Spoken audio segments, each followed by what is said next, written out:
بونجور توس، اهلا وسهلا فيكم بدرس جديد على قناة سيلينجو. بدرسنا لليوم من سلسلة أهم المواضيع رح ناخد كيف نكتب موضوع جديد واللي هو rencontrer la vie de quelqu'un، يلي هي التحدث عن حياة شخص ما أو سرد حياة شخص ما. فبهي السلسلة في مواضيع كتير مهمة عم ناخدها، رح احطلكم رابطها بصندوق الوصف. إذا ما كنتم مشتركين بالقناة اشتركوا بالقناة وفعلوا زر الجرس لحتى يوصلكم إشعارات بالفيديوهات أول ما ينزلوا. ولا تنسوا كمان إذا عجبكم الفيديو تعملوا لايك عليه. بداية بس بحب نعملكم انه كل هدول المواضيع اللي بهي السلسلة هن موجودين ب رابط خاص فيهم كمان على موقع سيلينجو. كل درس من هدول الدروس رح يكون موجود بمستند مع الترجمة تبعيته، هيك هاد بيسهل عليكم اذا انتو كنتوا بدكم تاخدوا افكار، يعني تقتبسوا من هاي المواضيع، تاخدوا منها وتعرفوا ترجمتها بشكل صحيح. وهلا حننتقل للدرس مع بعض. rencontrer la vie de quelqu'un. rencontrer la vie de quelqu'un بمعنى التحدث عن حياة شخص ما أو سرد حياة شخص ما. اليوم حنحكي عن حياة ماري. Quand Marie était étudiante, elle lisait et elle étudiait beaucoup. Elle allait tous les jours à l'université, à vélo, à pied ou en transport en commun. هون احنا عم نحكي على حياة ماري. فكون ماري était étudiante، وقت كانت ماري étudiante طالبة، elle lisait et elle étudiait beaucoup، هي كانت تقرأ وتدرس كتير. elle allait tous les jours à l'université، هي كانت تروح كل يوم على الجامعة l'université à vélo، باستخدام الدراجة الهوائية. فنحن وقتنا نقول انه كان شخص ما يستعمل الدراجة الهوائية ليروح لمكان ما فنستخدم البروبوزيسيون à vélo، à pied اللي هي مشي على الأقدام، كمان البروبوزيسيون à ou en transport en commun اللي هي المواصلات العامة. فلنعبر عن هذا التعبير مثلا أنا بقول je suis allé مثلا au travail à vélo، فأنا بروح على شغلي بالبسكليتة أو بالدراجة الهوائية فبنستخدم أ. Elle étudiait avec ses amis à la bibliothèque pendant plusieurs heures. Ils mangeaient ensemble au restaurant de l'université. Les plats servis au restaurant de l'université sont sains, équilibrés et délicieux. Elle étudiait avec ses amis à la bibliothèque pendant plusieurs heures. هي بتدرس أو كانت تدرس. نحن هون نستخدم الامبارفي، الزمن الامبارفي، لأنه نحكي عن واقعة تمت بالماضي أو سرد حدث في الماضي. فهي كانت تدرس مع أصدقائها على بيبليوتيك بالمكتبة pendant plusieurs heures لمدة عدة ساعات. Ils mangeaient ensemble au restaurant de l'université، هن كانوا ياكلوا مع بعض ensemble بمطعم الجامعة. Les plats servis au restaurant de l'université sont sains, équilibrés et délicieux. les plats اللي هي مثلا هن فينا نترجمها الترجمة الحرفية للصحون، بس هي بمعنى الوجبات. فالوجبات المقدمة بمطعم الجامعة صفة أو هن sont sains صحيين، équilibrés متوازنين et délicieux لذيذين، أو طعم جيد، طعم طيب. السان هي الصحي، إنه بيكون مفيد للصحة.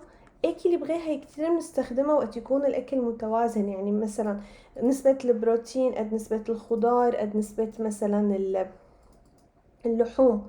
فنحن هذا بنقول ان غوبا équilibré بمعنى وجبة متوازنة، بمعنى انه فيها كل العناصر الغذائية وبيكون فيها كل شيء متوازن مع بعضه. مثلا ما في نسبة الدهون اعلى من نسبة مثلا الخضار او شيء، فبيكون كل شيء متوازن. فكتير مستخدمة هي وقت نحكي على الغوبا équilibré، صفة كتير مهمة بالوجبات.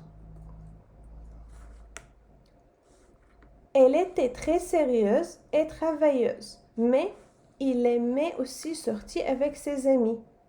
Le soir, Elle allait souvent dîner avec ses amis dans un resto de centre-ville.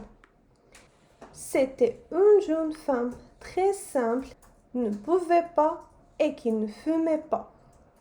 هون احنا كمان عم نكفي سرد عليها لماري. Elle était très sérieuse et travailleuse. هي كانت جدية sérieuse جدا et travailleuse بمعنى مجتهدة. نعبر عن شخص انه هو جيد بالعمل، سواء كان عمل كعمل او دراسة بنقول نستخدم الادجكتيف travailleuse للفيمينا و travailleux للماسكولين. Mais il aimait aussi sortir avec ses amis.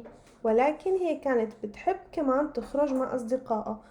Le soir, elle allait souvent dîner avec ses amis dans un resto de centre-ville.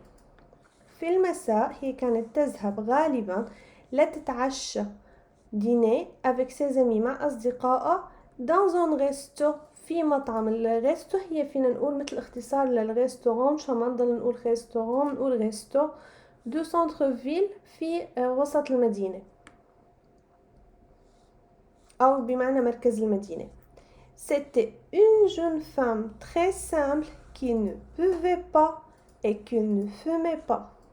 هي كانت سيدة شابة، فينا نقول jeune femme اللي هي بعمر الشباب يعني.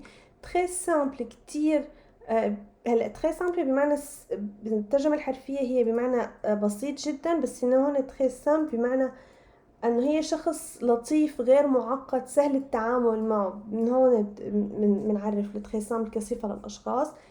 qui ne buvait pas اللي ما بتشرب et qui ne fumait pas وما بتدخن. Un jour, elle a rencontré Pierre et il est tombé amoureux de lui. Pierre était grand et beau. Il avait le cheveu noir et les yeux bleus. Il était très gentil. Ils se mariaient et ouvraient un magasin de fleurs ensemble. Un jour, بمعنى في يوم من الأيام, elle a rencontré Pierre.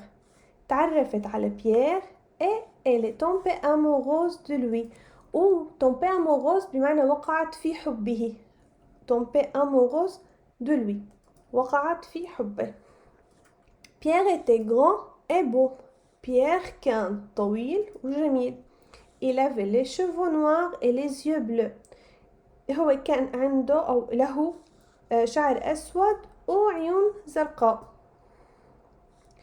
Il était très gentil. كان لطيف جدا. Ils se mariaient et ouvraient un magasin de fleurs ensemble. هن اتجوزوا se mariaient et ouvraient un magasin de fleurs ensemble. وفتحوا محل بيع الزهور مع بعض. Aujourd'hui, Marie et Pierre habitent à Paris. Ils sont très heureux. Ils ont une fille et un garçon. Aujourd'hui, اليوم أو في أيامنا هذه يعني ماري et Pierre habitent à Paris. ماري وبيير بيعيشوا بباريس. habite وصلنا بالزمن الحاضر. Ils ont très heureux هن كتير سعيدين. Ils ont une fille عندهم بنت et un garçon وصبي. وهيك بيكون خلص درسنا اليوم. بتشكركم على المتابعة. إذا كان عندكم أي سؤال استفسار أو اقتراح حطوا لي بالتعليقات وأنا بجاوبكم عليه. وإذا عجبكم الفيديو ما تنسوا تعملوا لايك، تشتركوا بالقناة وتفعلوا زر الجرس لحتى يوصلكم إشعارات بالفيديوهات أول ما ينزلوا.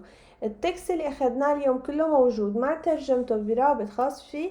حطيت لكم اياه بموقع سيلينجو حتلاقوه بهذا الشكل حتى تقدروا تستفيدوا منه وتشوفوا الترجمة وانتوا عم تدرسوه او عم تستفيدوا من الجمل الموجودة فيه. بتمنى لكم دراسة موفقة والى اللقاء بفيديوهات قادمة.